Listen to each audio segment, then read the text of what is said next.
오늘은 여호수아서 1장을 중심으로 하나님의 히든 카드의 또 다른 측면을 우리가 함께 살펴보도록 하겠는데요. 여러분, 여호수아 하면 제일 먼저 떠오르는 이미지가 어떤 이미지죠? 여호수아. 우리 그 찬송가에도 그런 이미지를 담아 가사가 있죠. 여호수아 본받아 앞으로 가세. 그래서 여호수아는 장군, 또 전쟁의 귀재, 하기만 하면 백전백승, 이런 아주 대단하고 강력한 성과와 결과를 내는 군인의 이미지로 많이 굳어져 있죠. 그런 이미지가 성경 전체에 없진 않습니다. 그런데 사실 오늘 여호수아서를 시작하는 첫 장 1장을 보면 제일 자주 많이 반복하는 표현이 뭡니까? 두려워하지 마라, 겁내지 마라. 그러면 용기 충천에 있는 사람에게 성경이 그런 얘기를 했겠어요? 뭔가 지금 여호수아를 꽉 짓누르는 어려움이 있어요. 그런 어떤 두려움, 심리적인 압박, 그가 마주할 엄청난 시대적 사명을 앞에 놓고 사실 여호수아는 원래부터 용맹하지도 않았고, 원래부터 담대하지도 않았고, 원래부터 승리를 만들어낼 수 있는 자질이 갖추어졌던 사람이 아니에요. 하나님은 그 시대를 위해 하나님의 히든 카드를 어떻게 준비하시는가를 유심히 볼 수 있어야 됩니다. 오늘 이 새벽을 함께하는 우리 성도들의 시선에 그 원리가 붙잡히는 시간이 되기를 축복합니다. 자, 우선 몇 절을 보시냐면 6절을 보세요. 6절. 강하고 담대하라, 이런 표현이 나오죠. 또 7절을 볼까요? 오직 강하고 극히 담대하여.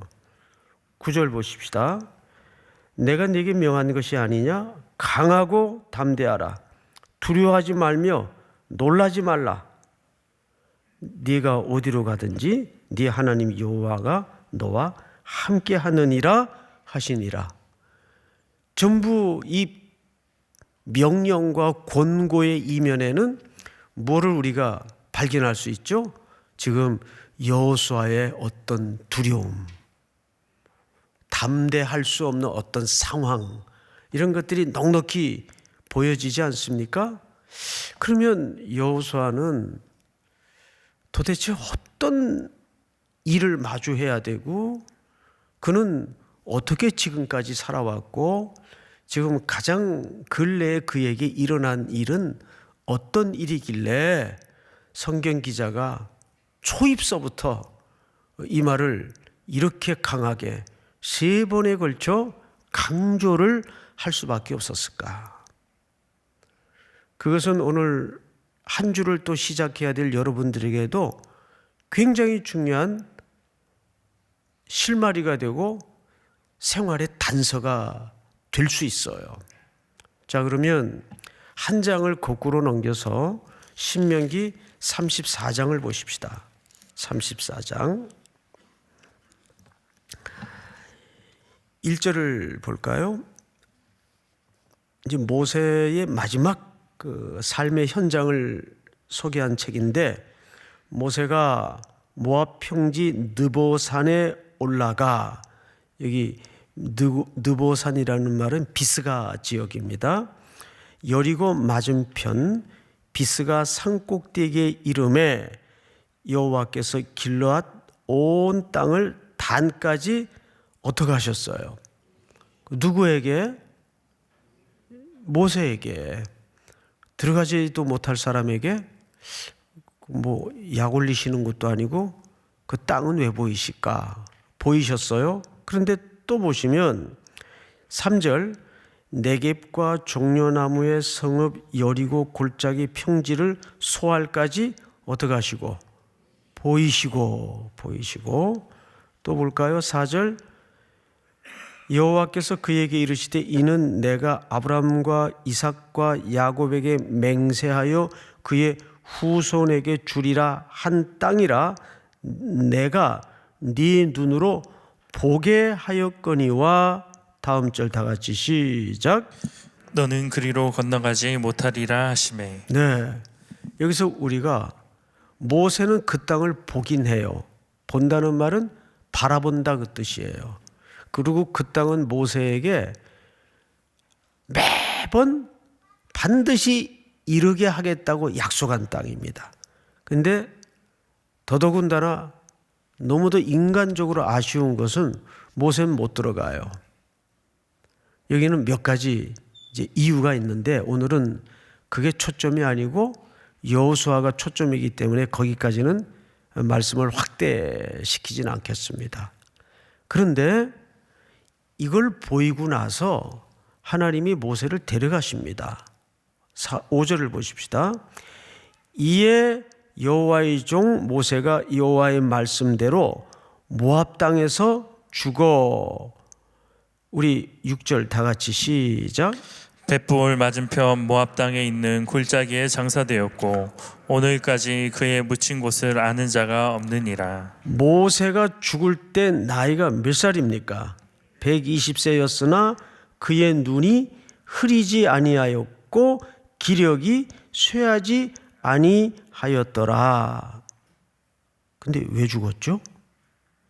눈도 흐리지 않고 기력도 쇠하지 않았는데 120세의 일기로 그것도 이제 막 들어갈 수 있는 가장 가까운 거리에 그 땅을 보여주시면서 사실상 죽은 게 아니라 하나님이 그를 데려가신 거예요.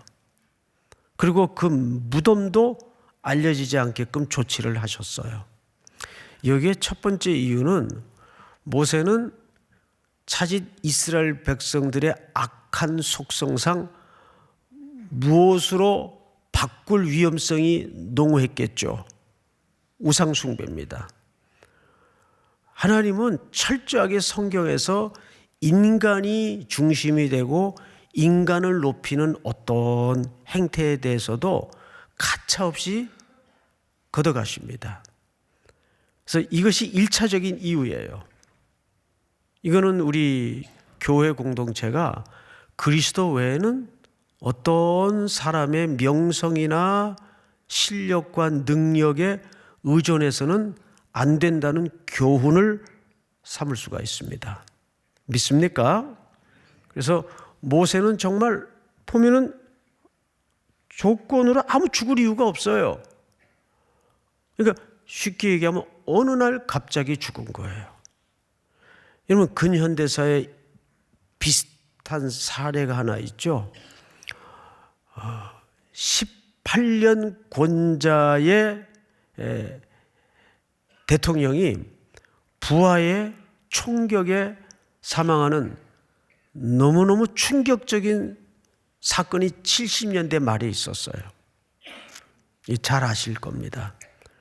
저는 그때 대학생이었는데 나라가 끝장나는 줄 알았어요. 온 아낙네들이 소복을 입고 하얀 옷을 입고 거리에 나와서 통곡을 하는 그 당시 뉴스 장면을 보면 야, 저땐 정말 저런 정서였구나 싶을 정도로 절대 권력이 무너진 거예요. 그리고 나서 그 유명한 군부를 중심으로 12.12 쿠데타가 일어났죠. 그 나라가 아군끼리 총뿌리를 마주하고 일촉즉발의 위기로 대한민국이 수렁에 빠졌던 순간이 있었습니다. 그것도 여기 삼각지를 중심으로. 그 현대사의 기록들을 읽어보면 이건 뭐 드라마보다 더 극적인 순간의 현장들이 너무나 많아요. 제5공화국이라든지 4공화국이라든지 이런 기록물들을 보면 그렇게 어느 날 절대 권력이 무너질 때 얼마나 백성들은 물론이고 그 측근의 리더십들이 당황을 했겠어요. 그러니까 굉장히 무기력했죠. 아무 준비도 없이. 근데 지금 누가 이 지경을 당한 겁니까? 여호수아가. 어느 날 절대 지존에 가까웠던 모세가 아무 죽을 이유가 없는데 갑자기 그것도 약속의 땅을 앞에 두고 죽어요. 모세의 입장에서는 얼마나 당황스러웠겠습니까? 이거 어떡하나. 게다가 모세는 평생 여호수아는 평생 모세 측근으로 그 모세가 광야 40년 동안에 그 패역한 백성들에게 당했던 눈물겹고 정말 고통스러운 순간과 현장을 항상 지켜봤고 그 고통이 얼마나 대단한 혹독한 가슴앓이인지 가장 잘 아는 사람이 누구였을까요? 여호수아입니다. 그런데 아무 죽을 상황이 아닌데 가나안 진입이라는 엄청난, 그리고 그 땅은 진공 상태의 땅이 아니에요. 가나안 7족속이라는 거대한 족속을 중심으로 우상 문화와 이방 문화가 가득한 땅입니다. 그리고 그 땅은 텅 비어서 그냥 무혈 진입이 가능한 땅이 더더욱 아니고 들어가면서부터 뭐 시작하죠? 전쟁이 시작이 돼요. 죽이고 살리는 전쟁이 시작이 됩니다. 이런 상황에 누군들 그런 기로에 세워졌을 때 떠밀려 세워진 거죠. 어느 누가 이까짓 거 내가 모세 밑에서 내 배운 실력이 얼마인데 이러고 담대히 나설 수 있겠어요? 당연히 두렵고 무섭고 이거 어떻게 해야 되나, 잠을 못 이룰 거예요. 그래서 1장에서는 계속 강조한 게 뭐냐 하면 강하고 담대하라, 두려워하지 말라. 그런데 이제 1장으로 다시 되돌려져서 몇 절을 보시냐 하면 성경을 좀 보십시다. 6절 다 같이 시작. 강하고 담대하라. 너는 내가 그들의 조상에게 맹세하여 그들에게 주리라 한 땅을 이 백성에게 차지하게 하리라. 자, 여기에는 미래형으로 되어 있는데 3절을 보시면 제가 읽겠습니다. 내가 모세에게 말한 바와 같이 너희 발바닥으로 밟는 곳은 모두 내가 너에게 줄 것이니 주었노니. 이게 좀 바뀌어야 되는 거 아니에요?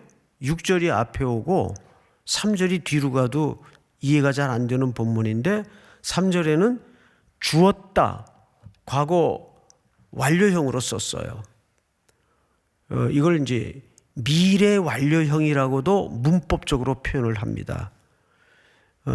미래 완료형이라는 것은 아직 이루어지지 않았는데 이루어진 것 같은 것이 아니라 이루어진 것으로 설명할 때 미래 완료형 시제를 씁니다. 이걸 보통 미래 완료형이라고 그래요. 어느 경우에 이런 표현을 쓰냐 하면 하나님이 약속을 통해서 반드시 성취될 것, 아니 정확히 얘기하면 더 본질을 얘기하면 성취된 것이나 마찬가지인 것, 더 본질은 성취된 것. 우리는 뭘 자꾸 착시 현상을 일으킬 수밖에 없는가 하면 시간이라는 흐름 속에 우리 인생이 얹어지다 보니까 이것이 시간 속에서 조금씩 열어지고 풀어져요.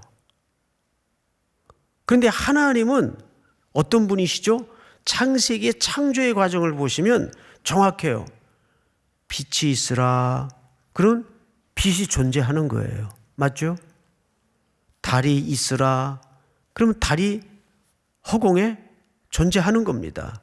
말씀이 실제예요. 이런 어마어마한 얘기를 하는데도 새벽이라 그런지 별로 이렇게 감동이 없으신 것 같아요. 다시, 하나님의 말씀이 실제입니다. 믿습니까? 예. 누가 이런 걸 만들었는지 모르겠는데 우리 삼일교회 성도들의 특세 멘탈 패턴이 있대요. 첫째 주는 설레임, 기대감이 있다는 얘기겠죠. 둘째 주는 깡으로 나온대요. 그래서 이제 직장에서, 학교에서, 일터에서 숨 쉰 채로 발견되기도 하고, 눈 뜬 채로 발견되기도 하고, 그리고 이제 제일 어려운 시기가 3주차랍니다. 3주차. 3주차는 이제 5기로 버티는 차인데 3주차 금요일이 되면 이제 마지막 날이니까 나오긴 해야 되니까 토요일 날 사망한 듯 잠잘 각오를 하고 이제 금요일까지 버틴다는 삼일교회 특세 패턴을 누가 분석을 해놨더라고요. 웃자고 한 얘기겠죠. 근데 그 내용을 보니까 대충 맞는 것 같아요. 예. 이번 주 여러분 깡으로 버티지 말고 이번 주도 설레임으로 버티시길 바랍니다. 예. 자, 그런데 하나님의 말씀이 실제라면 오늘 그 실제가 어떤 조건으로 제시되었는가를 잘 보세요. 9절을 제가 읽어드리겠습니다. 내가 네게 명령한 것이 아니냐? 강하고 담대하라. 두려워하지 말며 놀라지 말라. 내가 어디로 가든지 네 하나님 여호와가 너와 함께 하느니라 하시니라. 그러니까 여기에서 뭐 승리를 해주겠다든지 이런 전략이나 방법의 약속이 아니라 누가 함께 하심을 약속하고 있죠? 하나님이 함께 하심을 약속하고 있어요. 지금 두려워 떨고 있는 여호수아에게. 자, 여기서 저는 이 본문을 묵상하면서 왜 이 사명을 하필 여호수아에게 맡겼을까? 그리고 여호수아가 앞으로 맞부딪혀야 될 이 가나안이라는 현장은 우리 성도들에게 과연 실제 어떤 의미를 던지는 공간일까? 땅이라는 것은 공간이잖아요. 그렇죠? 그 공간은 우리에게 어떤 의미를 던져줄까? 보통 이제 옛날의 목사님들은 이 가나안을 아주 자주 천국에 비유하곤 했어요. 궁극적으로 그 말이 틀린 건 아닌데 거기에 놓쳤던 부분을 존 리치라는 학자가 그의 책에서 이렇게 설명을 합니다. 가나안은 천국의 단선적인 상징의 땅이 아니고 그리스도 안에서 순종하느냐 안 하느냐의 훈련을 하는 공간이 가나안 땅이다. 그 말이 정확하게 맞습니다. 여러분, 거기가 오로지 천국의 상징만으로 설명이 된다면 거기 들어가자마자 전쟁이 있어야 돼요, 없어야 돼요? 전쟁이 있을 수가 없죠. 근데 가나안 땅은 정복되기까지 온통 무슨 얘기입니까? 전부 전쟁 얘기예요. 그 전쟁 과정에는 무참한 실패도 있었고 놀라운 승리도 있었습니다. 그런데 스데반의 설교나 베드로의 설교를 사도행전 3장에서 또 7장에서 유심히 들여다보면 이 가나안 땅의 진입을 전부 어떻게 표현하는지 아세요? 나중에 집에 가셔서 한번 사도행전 3장과 7장을 스데반의 설교, 베드로의 설교를 유심히 보세요. 하나님이 이스라엘 백성들에게 주신 땅에 그랬어요. 그 땅은 무기로, 규모로, 세력으로, 숫자로, 전략으로 얻어서 빼앗는 땅이 아니었습니다.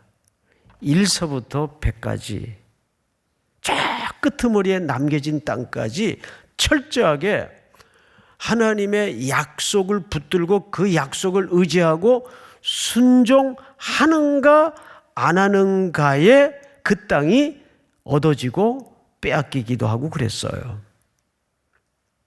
결국 신앙생활이라는 것은 우리가 싸우는 것 같지만 우리의 그 싸움의 실력의 여부를 따라서 삶이 승리로 귀결이 되고 실패로 귀결이 되는 게 아니에요. 순종이에요. 근데 뭘 순종하느냐? 하나님의 약속을 믿고 그 약속을 신뢰하는 것을 얘기합니다. 자, 그러면 이제 우리가 중요한 질문이 하나 남았죠? 왜 하필 여호수아일까? 교회 이렇게 목회를 길게 하다 보면 한 가지 공통적인 특징이 있어요. 하나님이 결국 누구를 마지막에 들어서 사용하시고 요즘 우리가 자주 표현하는 하나님의 히든 카드로 쓰시냐 하면 어려움과 슬픔과 고난의 현장을 묵묵히 곁에서 지켜보고 함께했던 그 사람이 진짜 히든 카드입니다. 오카논 목사님이 사랑의 교회 30주년을 맞이할 때 두 가지 고백을 하셨다 그래요. 오늘 글을 읽어보니까 첫째, 30주년이면 얼마나 그 교회에 지난 그 은혜로웠던 일들, 참 성취해서 온 교회가 함께 기뻐했던 일들, 이런 것들을 나열할 수 있겠어요. 여느 교회는 다 또 그렇게 하죠. 그런데 일절 그런 걸 앞에 세우지 않고 두 가지 고백을 하셨는데, 첫째는 하나님의 은혜였습니다. 이 첫 번째 고백이에요. 그리고 두 번째 고백이 이름도 알 수 없는 30년간 함께했던 무명의 성도들께 빚진 마음이 큽니다. 이 두 가지 고백을 하시더라는 거죠. 사실 하나님은 이름이 드러나지 않아도 어마어마한 혁혁한 역할을 굳이 하지 않았더라도 그 이름조차 밝혀지지 않을 정도의 작은 구석에서 이름 모를 헌신, 드러나지 않는 감추인 헌신, 이런 무명의 하나님의 히든 카드를 통해서, 우리가 히든 카드 하면 결정적인 역할을 하는 사람만 히든 카드로 생각을 할 수 있죠. 근데 그렇지 않아요.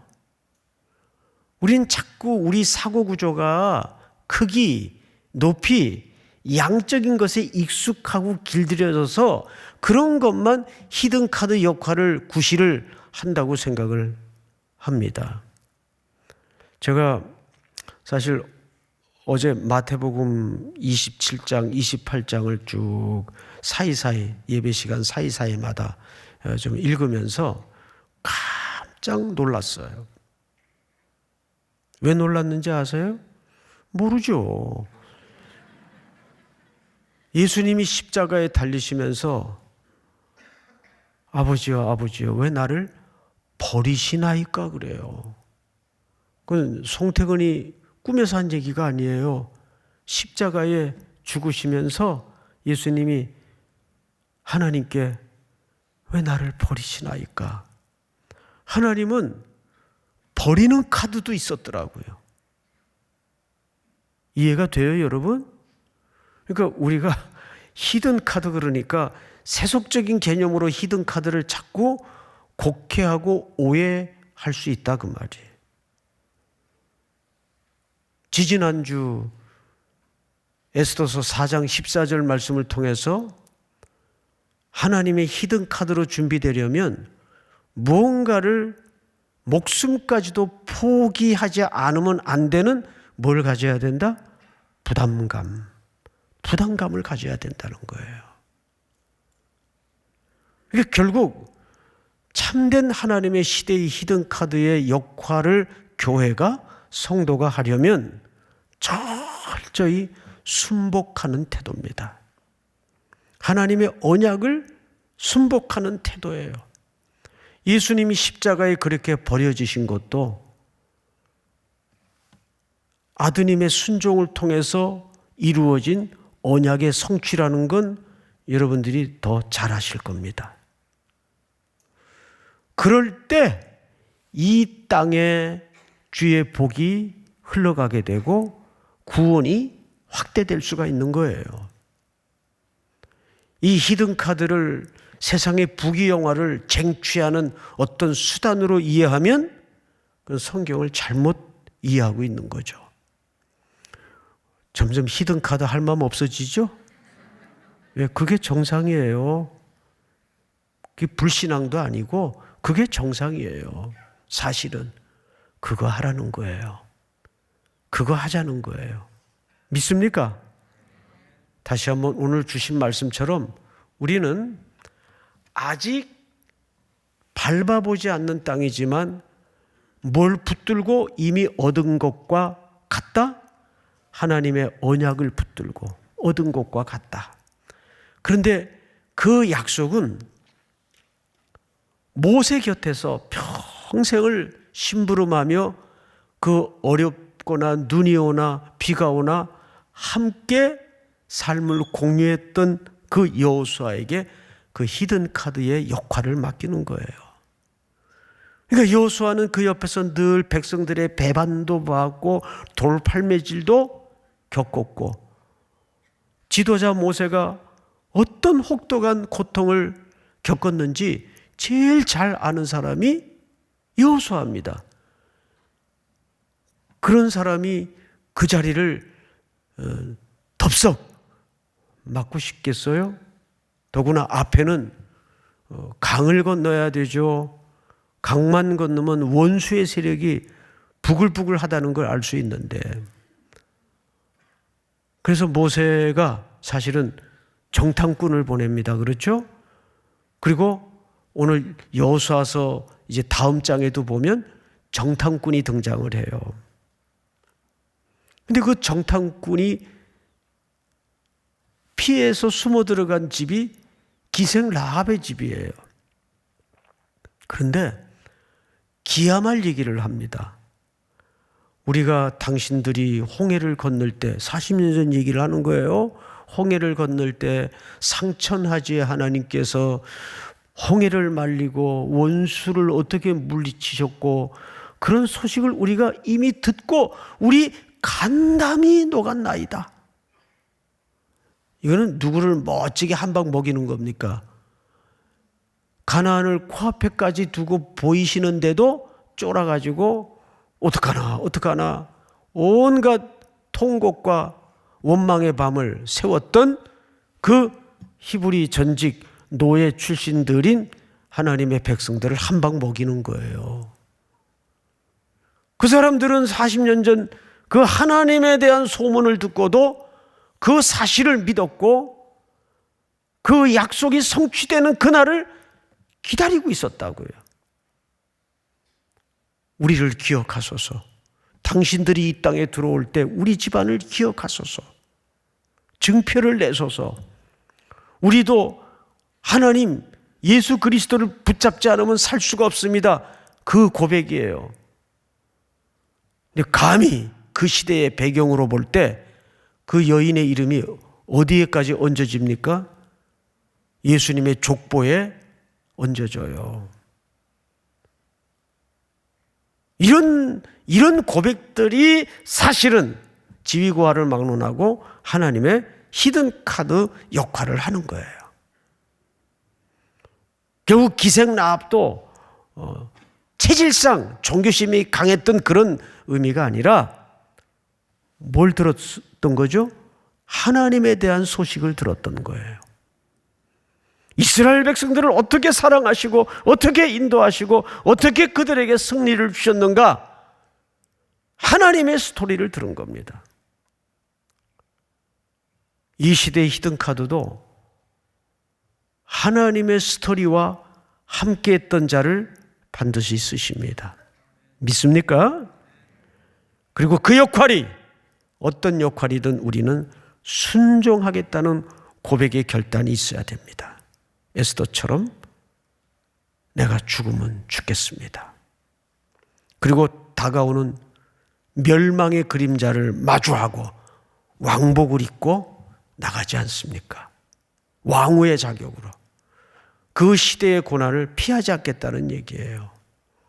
오늘 하루도 여러분들이 마주할 모든 일상의 험난한 시간들, 사연들을 마주하고 있습니다. 피하지 마시고 하나님의 약속과 하나님의 능력을 붙들고 앞으로 나아가는 믿음의 승리가 있기를 주의 이름으로 축원하고 축복합니다. 우리 다 일어나십시다. 아무것도 두려워 말라.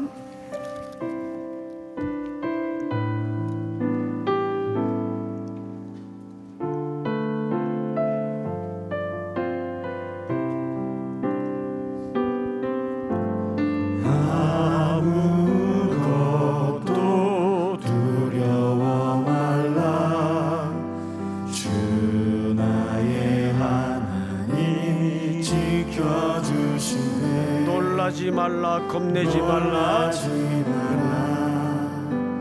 겁내지 마라. 주님 나를 지켜주시네. 주님 나를 지켜주시네. 아무것도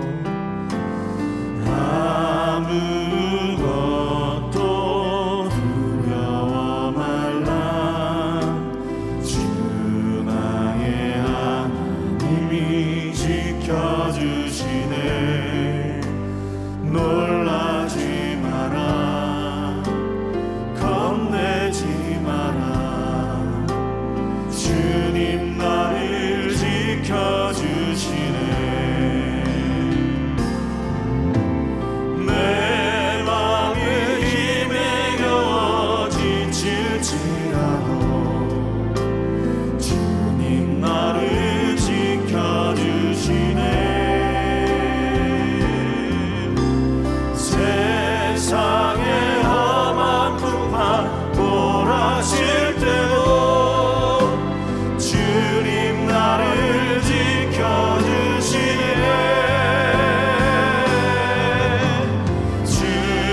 주님은 나의 산,